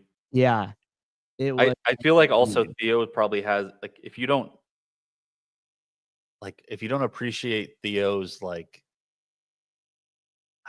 just the way awkward that humor. yeah, then you probably are going to have a really hard time having a conversation with him because all of his shit is so off the wall. Yeah, yeah. And I feel like you have to definitely know his sense of humor to get through that podcast because otherwise a ton of the jokes will just like go over your head and there's like, Yeah. I'm going to show this real quick. This is the type of stuff that athletes need here. These are the type of people that you want in your corner, and I hope this plays what I want it to here. Let's get that breathing under control, Mr. St. Pierre. I don't care. I don't care, George. Hey, look at me. This is where champions are made. You understand me? Nothing matters now. Hit him with your groin. You got my mentality? Leans over to the corner, says, "I pulled my groin. I don't care, George. Dude, I don't care. That dude's a dog." This is where champions are made. Hit him with your growing. Do you understand my mentality?" Yeah. That I mean, that's like that's how you that guy's like he knows the situation that he's in and he understands how to coach George in that moment. He's like, dude, you like I don't give a fuck about anything that like I don't care if you lost a toenail, I don't care if you broke your fucking arm, like you go. This is it. This is what we're here for. Yep. Yeah, exactly. And exactly. He knows that's moments, and that was after the fourth round title of GSP's. After the fourth round of GSP's title defense match against Diego Alves. Wow. Alves. That's fucking GSP. I mean, he's a dog, dude. And on top of that, it's the reality of the situation. Like, what if that corner was like, I know how you feel right now, but if I pull you out of this, or if I start planting seeds in your mind of like, okay, don't worry, we'll take care of that, or anything other than what he said right there, GSP, like his whole mindset shifts and he's out of it. And those guys knew that they've done everything to put him in this moment right now. Yeah. And he needs to put him in there mentally. And so the whole thing of like right away, he's like, I pulled my groin. I don't care. Yeah. It was instantly. It's like we're not discussing this in this moment. That does not matter. And in fact, hit him with your growing. Yeah. Like, right. And then when he's like, "Do you understand my mentality?" He just like shakes his head, yes. And that's like that like pulls him back into the moment. You can see him like reassess. He's like, oh, like because you could see his face just kind of being like a little down, like his mannerisms were low, and then he's like, I don't care. You like this is you have to be in this, and then you kind of see him like stiffen up, get a little straight, and then just dial back in. Like it was visible, like, and that's I mean in that moment that's what he needed, and that's why he was his coach. Yep, exactly, and that's what a good coach or a good friend or a good advisor or anything will do. They'll let you maybe speak like he did right there. And in that moment, it's obviously a little bit tighter because he got the 1 minute in the corner. He's got to get back out there, got to get back to the fight. But in another scenario where it's like, hey, this is happening, or I feel this way, or whatever, or we're gonna, as a coach, you just have to kind of let that go for a minute and then pull him back to reminding him of what's important. And there's nothing else that coach could have said right there that would have been better than that. Anything else would have been detrimental to the performance from that point forward. Yep. Exactly. Growing smacks are highly effective. I just liked it because it was just like, dude, like not only do we not care, but on top of that, like use that to hurt him now. Right. Yeah. It was just like, yeah. oh man. Lots of drama in space. So I went to Proven headquarters Oh, in Nashville. Was there yesterday. how was it? It was pretty dope because I got to see David Hippensteel. Oh, you did? Literally. Oh shit. So I was standing What off to the the fuck? side. I was standing off to the side and we're in the front. So when you walk into Proven, you walk in through Paper Street Coffee. Got a Nice. cool little Just spot in ordered there. some. That should be in the mail today. Thank you. Gabe. Nice. Yeah, they kept me nice and caffeinated over there. And then you walk in through like the main front doors of the place, and then you kind of have like this straight to the where our front desk would be, and then it opens all the way up to beautiful gym floor. I mean, it just god damn, it looks good. And then off to the right hand side, they got like a big conference room, which was pretty cool. And then you head to the back, and there's some offices that are just like employee offices only. And then you kind of make a right where the bathrooms are, and then it opens up into this whole other second gym space, where all the competitive people work out. And it's got like a mock of a competitive style rig, you know, the ones that they have at the competitions and stuff, and that kind of floor layout and all that. So you have this replica, and it was cool. It was cool to kind of check that gym out and go there and be there. But yeah, so I saw the video come through. I don't know if it's like in our thread or like wherever when Hiller had released it. And fucking Christian, dude. Caesar picked up a pube off the toilet seat of Tia's. Dude, if you're gonna tell people, I'm not gonna split it with you, okay? We had a fucking deal, bro. All right. Trying to make a super baby, okay? Shut up. Come on, dude. Do you want your half or not? And it was funny because I saw that come through, and then I look over and like literally David Hippensteel walks through the front door of the place. What the fuck? Yeah, and I saw him, and he kind of looks at me, and I don't really even know if he like remembers me that much, but he kind of smiled and gave like a head nod as anybody would if somebody else kind of looks at you. Yeah, of course. And then I did back, and I walked over and I shook his hand, and I was like, David, how are you, man? He's like, hey, I'm great. How are you? I was like, awesome. I go, dude, I saw the video just popped up. I said, that is so cool. And he just had like the biggest smile on his face. And he's like, thank you. And I was like, man, it's amazing that you did that. And then he just kind of asked what was going on, and that was it. Then he just headed to the back to work out. Nice. I wanted to get back there. I wanted to get a picture with him, and I was gonna send it into our thread, but he took off. I guess there's like a second spotter. I must have missed him leaving, because by the time I peeked back there when the talk and stuff was over, he wasn't there anymore. But yeah, so the gym's dope. It was an interesting experience getting to talk like in front of the affiliates. I discussed like media and media for their gym specifically, and then we gave away a whole entire like framework that we developed a while back that I use in my gym, but then we sold to a couple gyms in January and kind of test ran doing media marketing for those gyms. And the truth be told, it was just much better to apply that same exact model to businesses in the space other than gyms themselves, just because you could charge businesses a lot more, and whatever. Yeah. We'll eventually get back to doing something with the gyms if it makes sense. But anyways, we had developed all that stuff, the whole entire framework, everything that we did, and everything that we did for those gyms in January that we test ran the product with, and then we just decided to just give it away for free. So we put a link to a QR code up. We outlined everything on one page sheet, all the testimony stuff that we do for the gym and everything. We gave away all the Canva templates for free. Jay made a couple videos walking people through like how to develop the content sheet, how to scrape all your own reviews if you're unsure.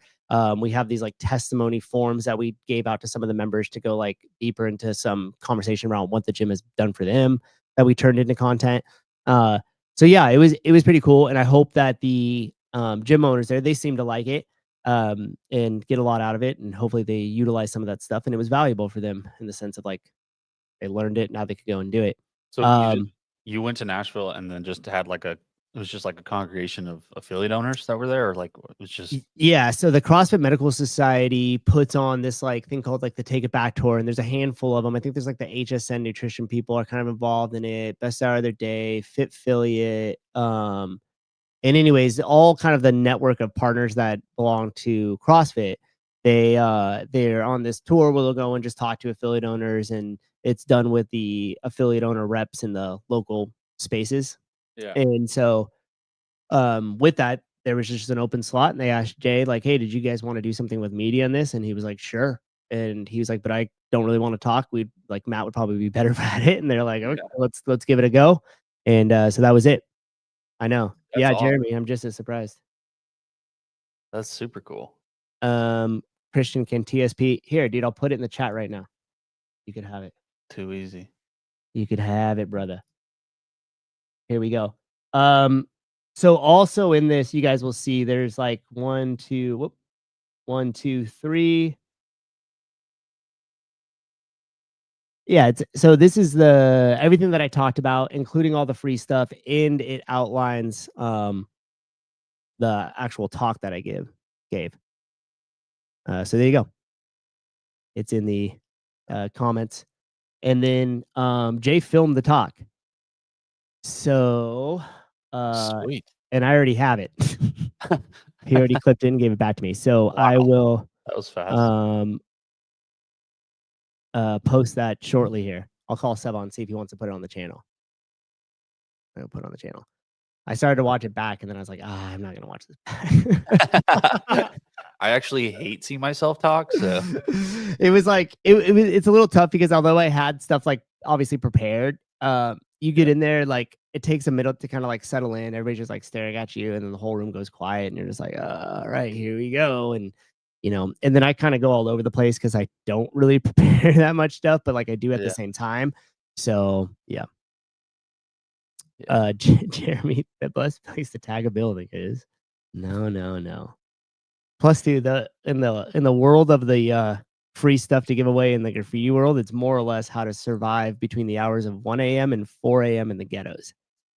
That's way more important than the wall choices. Learning to maneuver in those environments, especially as a white boy from the suburbs. If you don't do it right, you stick out like a sore thumb. Yeah, I bet. It's like insane.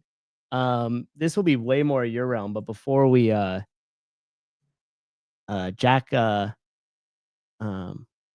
always screw up his last name. De La Maddalena? De La Maddalena. The fighter That's guy? it. Yeah. Originally on the show, how many years back? He's won the last 17 of his fights, hasn't he? Yeah, it's ridiculous. Like, yeah, 3 years ago. I think, yeah, this is for sure the first time we had him on. Holy shit. Look at this studio, if you want to call it that. Oh my God. Oh my God. Look at that. It's going to be fun. And 3, 2, 1, bam. Look at that. Holy cow. So this was before it was live, maybe. Had to have been. Oh no, streamed 3 years ago. Okay, so this might have been like right as it started to go live. Was that 4 days ago. Look at that. Wow. 3 years later, JDM is fighting for the title this weekend. Would be cool to get him on again. Oh, believe me, brother, we're trying. Dude. How many years ago was that? 4 or 5? This was September of 2021. 4 years ago. Wow. That's freaking awesome. Oh, Jody Lynn remembers that show. He said, bam. You know, it'd be crazy. I don't know. Someone would have to dig. If they could find the original show, he said that. Well, that's a good starting point. We'll just go back every day until you find the last one. Exactly. I mean, you could start at, oh shit, and look at the podcast. That was like when a lot of the episodes were numbered. And this is 149. Oh yeah, I think Will and I went through one time and just started numbering them all, and then I don't know what happened. And then we got them all done up to like 1,000. Like, yeah, it was like up to 1,000, and then we were doing, and then at some point we were doing like 3 shows a day.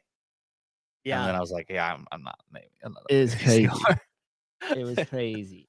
I think we've done more shows than Joe Rogan. Yeah, you're probably right. Because I think he's in like he's in either like the 2000s or the 1300s or something. Trying to see if there's like an about on this, because it says we have 3,000 videos. 2319. That's where he's at right now. He's at 20. Yeah, so we have more. Yeah, for sure. For sure. Wow. Home. Isn't there like the about thing? Yeah, it doesn't. It just says 3,000. So it doesn't. I'm sure there's a way to find the actual number, but Oh yeah. Remember when he said he was going to do 500 and then stop? Yeah. Yep. We did 500 and it was like, all right, I guess I'll see you tomorrow. Yeah, dude. We need a greatest shows of all time list. Man, we had PBD on before PBD was PBD. Yeah. Yep. We had Ben Meseretz on, the author that wrote the book for 21 Jump Street, Social Network. Oh, He yeah. wrote that book on the Winklevoss twins. Yes. We had him on years ago, Ben Meseretz. It's funny because, we got a lot of those early people because of that big Instagram account he had. Yeah. Because that was before you could buy the blue check mark. So like you had the blue check mark, it was like, oh, like you're somebody, right? And then I think he had like 100,000 followers or something like that. So it was a little bit easier to get attention of some of those people.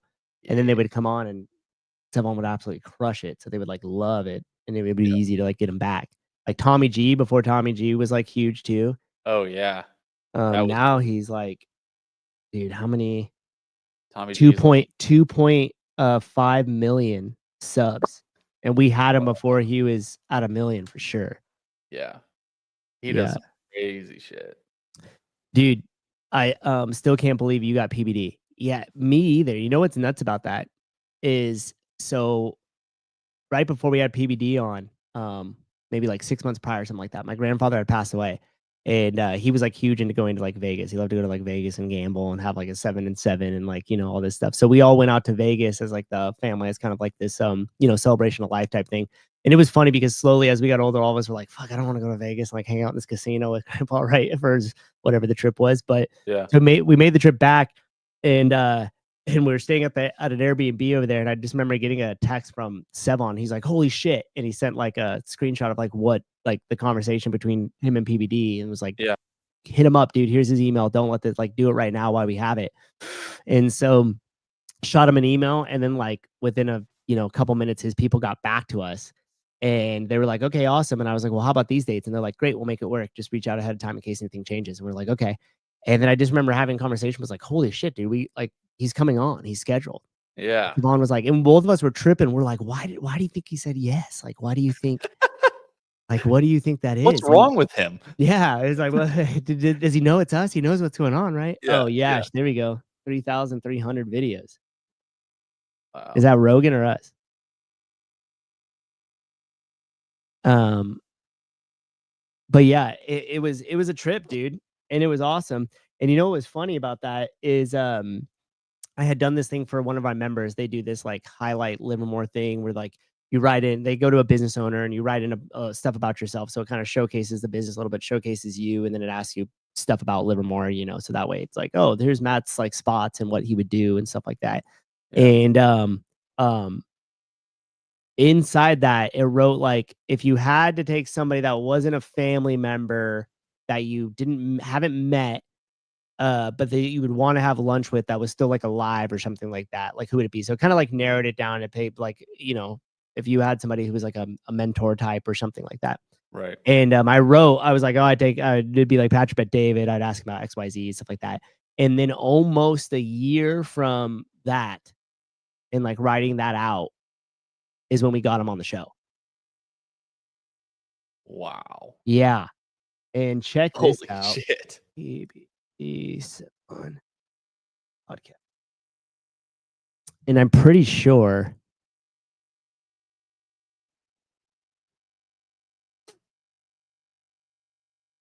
I want to see if I can. It's fucking crazy, dude. Yeah. And then he made, oh yeah, that's the sub clip of it went more. Oh yeah, here we go. Oh, no, that's another sub clip. Damn, where the full? We got more sub clips on PBD than the actual show. I think, or wasn't it right after? Maybe not right after. It was within the same year that we had him on. Or no, it was probably a little while later. He was trying to get Tucker Carlson to come on. Yes. And Tucker Carlson was going to be like. He gave him like that $100 million. Yeah, it was going to be part of like the PBD network or something. That would have been a trip. Yeah, check this out. Yeah, there's the article. Wow. That's nuts. Yeah, so that was when they wrote it, and then this is when we had him on. Crazy, right? Wow. The Now we'll bottom just of do that. like Let's see. Trump or something. Patrick, Bet, David. Yes, yes, yes. Hyphen. Okay. Well, that'll be the first question we ask him. Should I just then- hold it the whole time? Yeah. Yeah, that was nuts. Just geeking, dude. That's Yeah. so cool. Oh, I was. I think I even like wrote down some of the stuff he said in that book, just so, like I had it. Oh yeah, this is the other part too. He like showed, I think he showed a book on there and he was like, oh, the whole office is reading this. And then I literally went and got it. Yeah, it was this at the time. The founders, the PayPal mafia, the industry plants. Industry plants, dude. Like the Cali means. Oh, we'll put that back over there. Put that back up later. Yeah, dude, the Cali means thing, the Casey and Cali means being like industry plants. Have you gone down that yet? No, I don't. What is? Tell me. What is it? Oh, dude, like they're just rise to popularity. Now they're nominated as Surgeon General, and so all this stuff's coming out now that it's like people are like, well, wait a minute, everybody else that's being nominated for these things have been like around for forever and basically like held the line during COVID and all this other stuff, right? And he's like, but these people, this was like the Brett Weinstein podcast. He's like, but these people seem to like seemingly come out of nowhere. Yeah. This Christian's got it. Yep. Dark Horse episode was great on that. Yeah. Okay. And I pulled that clip. And then I got somebody else sent me like a Substack with like a whole write up from Jack Cruz on him. Okay. And so, yeah, I haven't got it all together yet, but I think by Tuesday. Oh, really? I should be. Yeah, I was gonna talk about it on the show a little bit, because that book, Sweet and Dreamy or Sweet and Deadly, sorry, by Murray Carpenter. It's a book that is about Coca-Cola's influence and like just how terrible it is essentially, and lobbying and junk science and all these like shell companies that they form to essentially like sway public opinion. Is absolutely insane. This one? No. Okay. But it's weird that it's named exactly the same. Sweet and Deadly, Murray Carpenter. This one is It's newspaper almost reporter Catherine Linton ignored her investigative instincts when her parents died in a mysterious car crash 6 months ago. Ooh, sounds like a thriller. Oh, you said Marie Carpenter? Yeah. Murray. M-U-R-R-A-Y. There we go. Got like a Coca-Cola bottle. There we go. Yeah, that one. Nice. How Coca-Cola spreads disinformation and makes us sick. So when you learn how since the 1930s their influence has just been absolutely insane in terms of lobbying for policies or like anything like that, like I don't know, you start to read it, and then when somebody says like, oh, the means are just industry plants funded by some of this other, like I believe it now more than ever. Yeah. Because it's always funny when they give you the history on stuff as they like recall backwards. Like, oh yeah, in the 30s this happened, and it's crazy that this happened. To think that it's not happening currently would just be stupid and ignorant. The dots that you can start to connect over like years start to get really trippy. Mm-hmm. And you just start to realize that a lot of stuff is just like, what's it called? There's like a plot that's being like expanded upon, or like there's an end game, and they want it to be completed a certain way, or like they want certain people to be a part of the plot in a way that like shapes it the way that they want, kind of thing. Yeah.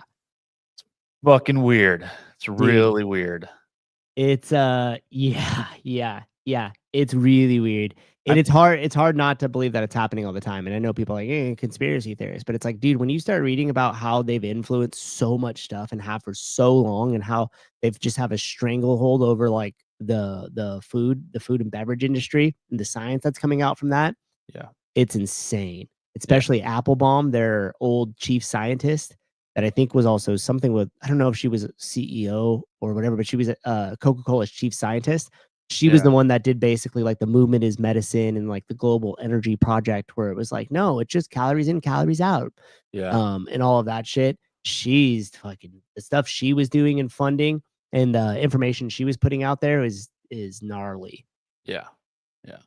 It's like I mean, look at like the Wuhan lab stuff. Right. Like, I mean, Fauci was a part, like he was a part of it. Like he was funding it or whatever it was that he was doing and just fervently denying that he was doing it. But like there's a dot, like you take that dot right there and you just kind of expand upon it. You're like, okay, if he's doing it, if he's funding these labs in countries that aren't like it, and then you start to wonder, like, how is Trump doing a lot of the shit that he's doing? And it's because of these dots that are being connected. Like I don't think that the Biden administration was connecting any of those dots. Like there was no, like, they weren't active in like the international affairs of the United States. They were just, it was just kind of like DEI shit that they were invested in. Also because Biden was like dead, basically. Yeah, it's crazy. You wonder, like, okay, how are you facilitating these things with all of these countries?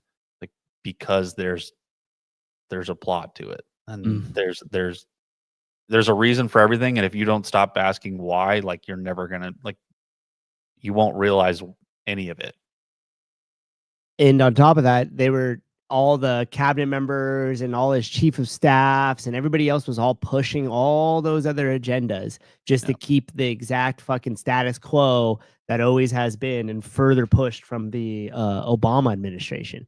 And like when you realize how intertwined all that shit is and how deep that rabbit hole goes, like it's really fucking crazy. Especially like, have you seen the thing on? Do you watch the Sean Ryan show at all? Or like clips from it or anything? Yeah, I watched some clips from it. He had Tim Tebow on recently, and they put out like the little teaser for it or whatever.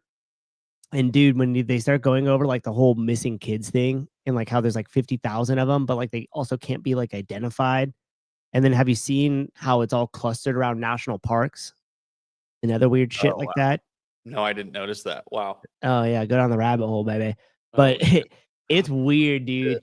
And then I don't know if it's just because and like want it to be or just kind of enjoy the thought of it, but it not like, I don't know, maybe that was a wrong term, but like everybody's claiming like there's like this spiritual war happening, and it's happening just like in real time all around us, but like there's also not this like direct acknowledgement of it, so that's why it's kind of like this weird like in between. But I don't know, the more you get into all that stuff and like see it, like you can kind of tell that it's definitely seeming that way. It seems like it is because everybody's getting stupider. All of our food and everything else is making us dumb. The way that the government's ushering everything in is like continuing to like push that. Like there is no critical thinking. There is no self-responsibility. It's all being pulled away. Some of these really evil things are being accepted as normal. Because they know better and we are dumb. They think that you will have nothing and you will be happy kind of thing. Like we know what's best for you. We know how to like keep everything moving along, and we don't really care that what you think about it. We're gonna find a way, and we have the means to make everything work the way that we want it to. And you have you have no say in what's gonna happen. Yeah. And Sean Sullivan, if you read scripture, you will be able to have discernment. And the thing is, too, is like the more you kind of think about how the country was founded, like on that Christianity principle of the inalienable rights in the kingdom of God, if you will, right? Yeah. You kind of have to lay that framework out because then that separates it from any other entity. Like we're not idolizing the government or anything like that. Like we're operating within these are rights within inside this kingdom, and like this is the way we behave, and this is why we behave the way we behave, and all of that type of stuff. If you start to break that down, and then you break down your ability as a family to even like have that within your own household, it gets really easy to start to manipulate people, because the sense of kind of like moral right and wrong or how we govern behavior changes with popularity and with politics. And that could get scary because then as people like you see it all the time, like people just like idolize politicians, people idolize news media outlets, people are idolizing these different country music artists, ideologies, country music artists. Nothing wrong with Taylor Swift. She is our Lord and Savior. Yeah, and then they're all, yeah, it's so stupid. People just they want to like just give up all of their control to somebody else and have them tell you what to do. It's like, and I get that. I did it when I joined the military. They just tell you what to do, and you're like, all right, fuck it, whatever, I'll go. It's easy, yeah. Do the thing, and then eventually you start to realize, like, oh, these people are actually idiots. Most of these people have no idea what they're doing. Why am I listening to what they're telling me to do? They don't know how to do their job any better than I know how to do my job. So why am I? So you have these people who are just continuing. They just want to be yes men. They're like, oh, that and that's fine. You can do that, and I'll fucking hate you for it because you're not fun to be around. You just agree with whatever anybody else says, and you don't ask why, and then you just continue to perpetuate these problems that never get solved. And that's not. Yeah, just ask a question every once in a while, and then you can. I got into an argument with my mom the other day. You know that video about the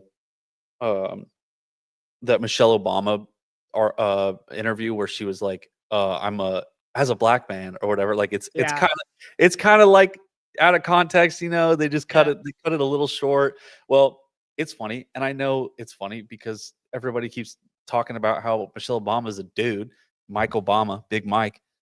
And my mom was like, that's gross. You're being gross. That's like what I'm like. We know that she has kids. We know that she's a woman. And I was like, do you know that she's a woman? Have you seen her like full frontal? Like, do you know that? Like, have you met her? Like, when nobody's seen her pregnant, nobody's like, there's no like we don't know that. Just like I don't know that. I don't know that the moon's there. I just appreciate that there's video. Like we could go anywhere. You know what I mean? And so, and then her shit is just like, you're just being gross. And I'm like, okay, now you get it now. You kind of understand, like you may think like you can't say that you know anything unless you've seen it with your own two eyes. And even then you probably should ask a few questions about it. You know? Like you could see something, I could see something and be like, oh, that looks not hazardous. But then you look a little deeper, like, oh, actually that is hazardous. That's a fucking that's a cobra, you know, like, oh, it's red and black, friend of Jack, red and yellow, kill a fellow, you know, look a little closer and maybe you see that it's gonna kill you. You know, so that was a great line, dude. I'm just saying, like, when people just give that shit up, then it's like, okay, well, I don't think we can't operate on the same wavelength anymore. Like you and I are like, and maybe that's just me arguing with my mom, but I think that generally it's really difficult to get along with somebody who's not going to ask why. Or be offended of asking why and like not understanding any curiosity, like dismissal of it. And the dismissal of it becomes from that like superiority. So if you go and you want to whatever, say something and some people think it's a conspiracy, it's like there's just this immediate dismissal and almost like disgust. And to me, that part's weird. Why would you ask that? That's silly. You're being gross. Right. My question to you is like, why are you holding on to it so tightly? Right. What's your attachment to Michelle Obama being a dude or a chick? Why does it matter? Why does it matter? It's fun to question it and talk about it. And she's like, dude, why would you even say that? Mom, come on. Yeah, exactly. Sean Sullivan, read Romans 1:18 through 32, Susan. I will. Check this out. So let's play it because like we could dissect this a little bit. You know, just so proud of how you are being a role model for dealing with a child that's transgender. Absolutely. And that's, you know, that warms my heart, particularly as a Black man. Okay, so that's the claim right there, right? Like her saying it. Now, what throws it off is the body language. It has 666 likes. It's really weird. Oh, what the fuck? The fittest flat earther fucked me up, dude. I see numbers. Wait, I like you this? like it? If you But I like didn't like it. Do I unlike it? Oh, you didn't like it? But I did like it. It stayed the same. Oh, it dude. didn't go away. What the fuck? Oh, that's weird. Weird. Weird. Oh man, I want to read into that so hard right now. That's trippy. What? Okay. All right. Internet You theory know, is right there. See, guys, this is how it could be conspiracy theories. Whoa. Anyway, man. Yeah, context, it's still funny though. Yeah. Yeah. I think I think that's kind of what people do with like anything that they see with like the video of her dancing. There's like that like fucking elephant leg bulge coming out of her dress. And you're like, okay, let's be real. It's probably not a dick. It's probably because she's wearing a dress and she's fucking moving around, you know? Yeah. But it is funny. I do find it hilarious, and I love anything. I just want to say this. I think it's fucking good. I don't know. Maybe just ask why every once in a while. Well, I mean, I think some people, when you never question anything and you never question certain beliefs that you have, and you don't question your own behaviors, your own reactions, maybe it's harder to open up that whole can of worms, because then that, like, where do you end on that path, as opposed to just like shielding yourself from it. Right. But the other thing that's really interesting is with how media trained those politicians are. And I could imagine, like, have you ever seen the Blue Angels when it talks about like the visualization that they do as a team? Yeah. Have you seen that? Ready now? Yeah. Because that's like they operating at that high of a level. Like, you are doing some other things that people might not consider worthwhile, or might kind of mock, or wouldn't consider like taking it seriously or something like that. And when you watch them in that thing, like, they are all like dialed into that. And it's interesting too, because Dave Castro talks a lot about that, the visualization. Yeah. In the running through. And I imagine that, yeah, that's it. And he, like, Dave's talked about it before, like whenever he would do his announcements, he would be in his hotel room and he would be like, he would go through the shit. And then after he did it in the hotel room, he went on stage before everybody showed up, and he would do the shit on the stage, and he would go through the whole motion. That, like, it is, yeah, this is pretty cool. Buddy, Evan. You should also brief our high show practice video. Let's go. Fire pretty good. All right. It's Friday. And corrected to 2999 for corrected center point elevation, Mo and wing. When the solos are ready, we'll switch 16, com 2, and taxi via Alpha 2. Alpha. To runway 7, right. When we're cleared for takeoff, we'll put 4 on the runway with a wind check, and park and break off, maneuver, time. And they just all sit there and they are visualizing the aircraft. They're visualizing what, like, the runway. They're visualizing the airspace.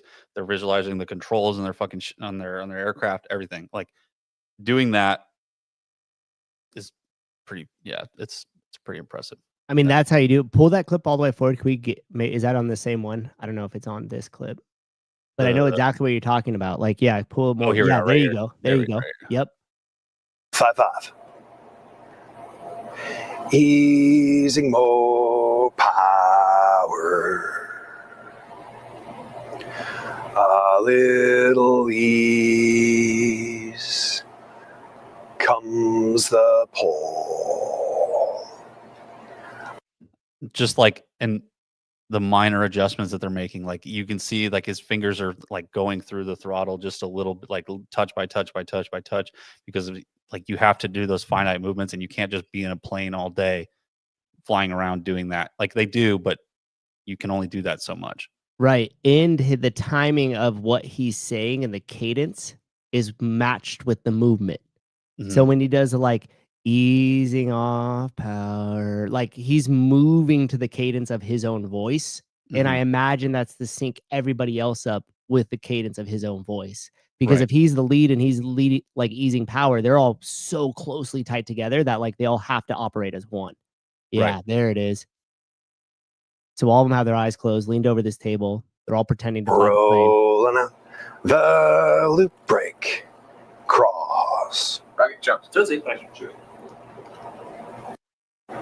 take it in. Up we go. Vertical 5-5. His foot movement, everything. Yeah. It's fucking sick. Everything. That's such a good documentary. It's great. I think it's on Amazon. They're doing one for the Thunderbirds coming up. I think that's coming out like next month or something. It's pretty cool. And I wanted to make that point and to show that, because I think a lot of times what people like, going almost back to the curiosity and dismissing it or almost like belittling it. If you were to like try to do that visualization thing, even with like any other team or whatever, like most people are like, this is silly, I don't want to do it. Or even if you start to do stuff with like, hey, we're going to go over, we're just going to role play real quick what it's like when a new member walks in the gym. People are like, oh, that's dumb, I don't really want to do it. Yes. And it's so easy to dismiss those things. And it usually gets dismissed by the masses. But you know that anybody who's operating at the highest level and whatever they're trying to do, they're taking advantage of anything they can. And we all know, like everybody, it's pretty much universally accepted that if you're dialed in and you're keyed in your visualization and you're in that moment, like your brain can't determine the difference between that and the reality. Yep. So it's going through those practices. And going back to the Michelle Obama thing is like, I truly believe that when they do media stuff, they'll run multiple dress rehearsals and then they'll analyze the videos just like they would like on a football field or any after action report. So they'll go up and be like, all right, Caleb, let's give 3/4 of this speech and let's pay real close attention to the first minute of it and how you open this. What's your body language like? How are you looking? How are you presenting? What are your hands doing? And then they'll start like rolling through all that and cueing. So going further into the entertainment side of the Michelle Obama thing, when she comes up and does like the hand to the chest and like as a black man and she's trying to do like the hard thing and then she like pulls out like to the other one. It's funny because like, oh, I wonder if she caught herself in that, was able to pull out of it, or the body language didn't match what she was necessarily expressing there. And that to me is also like, you could even take it this route and be like, yeah, because they're all sociopaths. So they're basically being like, hey, this is how you convey emotion. You have to do X, Y, and Z. And then like, they're like, okay, so when I say this and then I act like this conveys emotion or compassion or whatever it is they're trying to do. Right. And so that part of me always thinks about that too. It's like, was she mismatched there and was like, oh, I screwed up my body language with my words and fucked it up. It's like when you're talking to somebody and they're like verbally saying they agree, but they're like shaking their head or something like that, like just little things. And I mean, I know a lot of body language you have like multiple meanings for it. So like you could be like, oh, my heart, it's like my heart goes out to you, or like I understand. Right. Like that kind of thing. But then you're right, like you can see that and be like, oh, this is maybe this might have been a little bit of a slip. Like I don't know, you can interpret it a little bit of a different way, which is especially if you want to believe it. Yeah, exactly. I'm seeing it, dude. She's got a dick. All right. Cool. Well, that was fun. Thanks for hanging out. That was a good time. You saved me because I feel like I'm at like a half brain capacity just with everything here that I did in like the lack of sleep. So I was just like, You're a fucking busy guy, dude. Freudian slip. Wow, really, David? I'm gonna ride that high for the rest of the day. I think so too. Great show. I feel pretty good about that. Thanks, David. Awesome. Well, thanks for hanging out, everybody. Appreciate you guys. I think most likely Sevon I think it's already scheduled. Did I see a text come through? Yeah, I scheduled it. Awesome. For 6 p.m. special guest late night show. Ooh, special guest. Special. My special. That's awesome. All right, so we'll probably see you guys back here at 6 p.m. Sevon will be back after the tennis tournament. And I'm not really sure what the game plan is for tomorrow.